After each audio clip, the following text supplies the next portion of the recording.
అన్న మనం ఎండాకాలం అయితే ఎక్కువైతే పని అయితే ఉండదు కాబట్టి మనము ఇంటి దగ్గర అయితే నాకు సంవత్సరం పాటు అయితే ఎరువు అయితే ఎద్దుల ఎరువు అనేది అయితే ఈ విధంగా అయితే ఉంది. మనం ఎండాకాలం వచ్చేసేసరికి మనకి ఎరువు అనేది అయితే పొలాలకైతే చల్లుకోవాలి. నేనైతే మొత్తం ఇంటి దగ్గర ఉండిందంత ఎరువు అయితే ఈ విధంగా అయితే చిన్న చిన్నగా అయితే ఇడుచుకున్నా. దీన్ని ఈ విధంగా అయితే ఇడుచుకోవాలి. ఎందుకంటే మనకు భూమి నిండా అయితే ఎరువు అయితే పడుతుంది. ఎక్కువ భూమి అనేది అయితే బాగా అయితే మనకి ఎరువు అయితే నీట్గా అనేది అయితే కలుస్తుంది.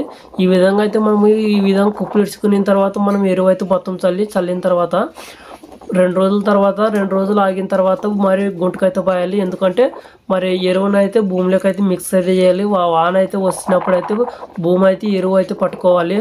ఈ విధంగా అయితే మనం చల్లుకున్న తర్వాత గుంటకైతే అయిపోయిన తర్వాత వర్షం అయితే వచ్చినప్పుడు మనము గొర్రె అనేది అయితే 2 సార్లు అయితే కొట్టుకోవాలి. ఎందుకంటే మరి మనకి గొర్రె అయితే కొట్టినప్పుడు అయితే ఎరువు అనేది అయితే భూమిలోకి అయితే మిక్స్ అయితే కావాలి. భూమి అయితే తిరిగిపడినట్ల అయితే మనకి పంట ఏదైనా కానీ వేసినప్పుడు అయితే చాలా మంచిగా అయితే వస్తుంది. మనం పంటగానైతే ఈ విధంగా అయితే ఎక్కువ పంట అయితే తీయగలుగుతామన్న.